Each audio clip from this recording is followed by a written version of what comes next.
Alors bonsoir tout le monde et nous commençons donc cette nouvelle série d'études du jeudi soir d'après le livre Ta'aroch le Fanay Shulchan du Rav Akiva Castiel. Et dans cette paracha de Kitissas, la paracha commence en nous disant quand tu voudras compter les enfants d'Israël, alors il faudra que chacun donne un demi-shekel. Alors d'un côté c'est le don qui va être fait pour le Mishkan, c'est le don qui va servir à faire les socles des poutres de Mishkan, les demi-shekels du peuple d'Israël. Mais de façon plus générale, la Torah nous dit qu'Itissa et Rosh Bnei Israël Ifkudehem. Chaque fois que tu voudras compter le peuple juif, on ne compte pas les individus 1, 2, 3, 4. Chacun donne son demi-shekel. On compte les demi-shekels, on compte l'argent ramassé et on sait combien il y a de juifs. Alors bon, ça pourrait être une solution. Voilà, on peut compter de différentes façons. Appuyer sur un bouton et compter les signaux électriques reçus ou mettre un bulletin dans une enveloppe. Et la Torah nous dit de donner un demi-shekel, mais en fait, elle dit quelque chose de beaucoup plus important. Elle dit deux choses. D'abord, elle dit Heashir lo yarbe, vehadal lo yamit. Chacun donne la même somme. Il n'y a pas des gens plus importants ou moins importants.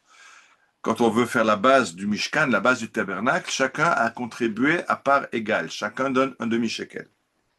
Et deuxièmement, chaque fois que tu voudras compter les enfants d'Israël, ils payeront le rachat de leur âme, et alors afin qu'il n'y ait pas d'épidémie, de catastrophe. C'est-à-dire que compter le peuple juif, ça peut amener une catastrophe. Et on se rappelle qu'à l'époque du roi David, le roi David a compté le peuple juif, le chef de son armée, Yoav, a essayé de l'en dissuader en lui disant mais c'est interdit, pourquoi tu fais ça? Et que Dieu te les multiplie par deux et par trois, c'est pas besoin de les compter. David s'entête à vouloir les compter et finalement il y aura une épidémie qui va décimer le peuple. Donc il y a un risque dans le fait de compter des enfants d'Israël et payer ce demi-shekel et compter le demi-shekel, ça limite le risque. Et donc le Rav Castiel nous explique que le problème c'est que quand chacun est pris, quel est le problème du nombre?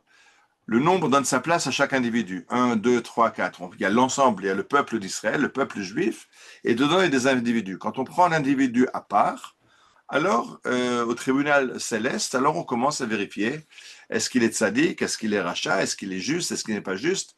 Chacun est vu individuellement et chacun d'entre nous a ses mérites et ses fautes.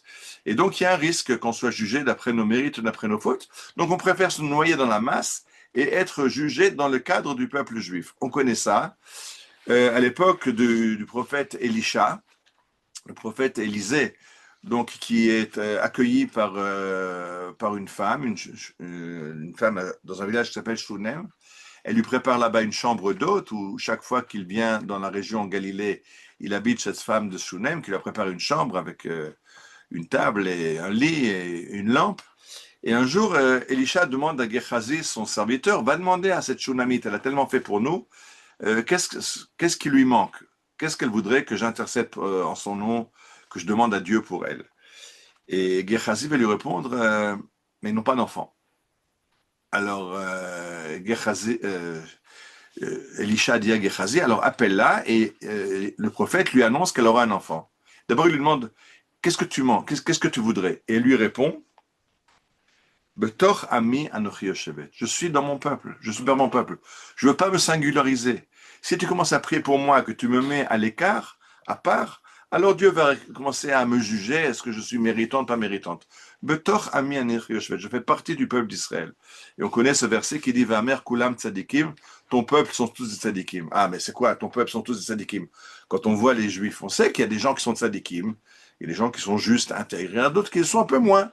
Il y a toutes sortes de juifs dans le peuple d'Israël. Le Rav Tzvidakouk disait non, il faut lire le verset différemment. Va'amer kulam tzadikim. Quand tu regardes le peuple dans son ensemble, Va'amer, c'est pas Va'amer ton peuple, kulam tzadikim, ils sont tous individuellement des tzadikim. Va'amer kulam, ton peuple pris ensemble, ils sont des tzadikim.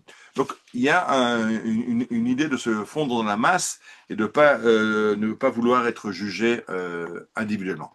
Ça ne veut pas dire que l'individu n'a pas sa place. L'individu a sa place, bien sûr. Et le Rav Kook, le Rav Avraham Yitzhak Cohen Kook, le grand rabbin d'Israël, disait היסוד האינדיבידואלי לא יוכל לעולם להיות נשמט לגמרי מכל רוח כביר וכללי. C'est vrai que, surtout au moment de la Géoula, on parle du peuple d'Israël, on parle d'une collectivité, mais ça ne dissout pas, ça n'annule pas l'importance de chaque individu. Et quand on part en guerre, c'est l'acte le plus national qu'il y a, c'est une armée, un peuple qui part en guerre. Et le Cohen, il y avait un Cohen spécial, Cohen Mashor Milchama, qui demandait Mi Ha'ish Hayare, quel est l'individu qui a peur, quel est l'individu qui a planté une vigne, quel est l'individu qui vient de se marier. Il y avait des dispenses à titre personnel au moment de partir en guerre, qui est l'acte le plus général qui soit.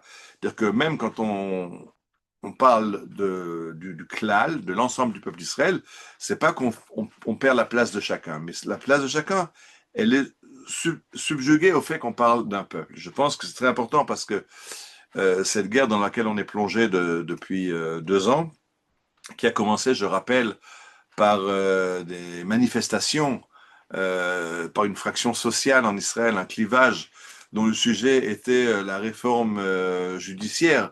Et ce qui s'était sous-entendu derrière, c'est est-ce qu'on veut les valeurs de l'Occident, les valeurs individuelles, le droit du citoyen, les droits à chacun, des droits à chacun des droits, ou alors on veut un peuple juif où on a des devoirs face au peuple d'Israël.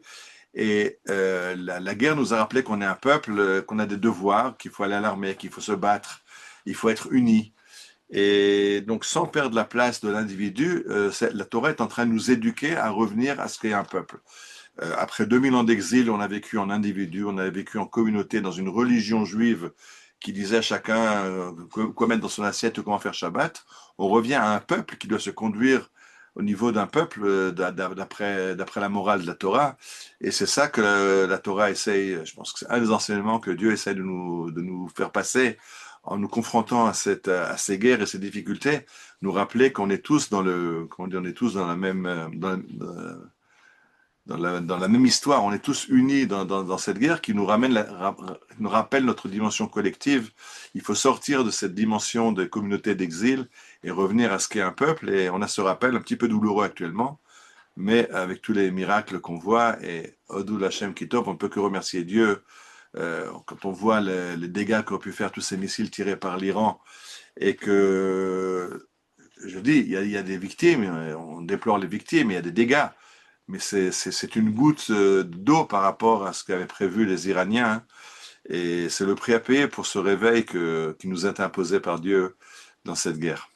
Shabbat Shalom, Be'ezrat Hashem, à la semaine prochaine.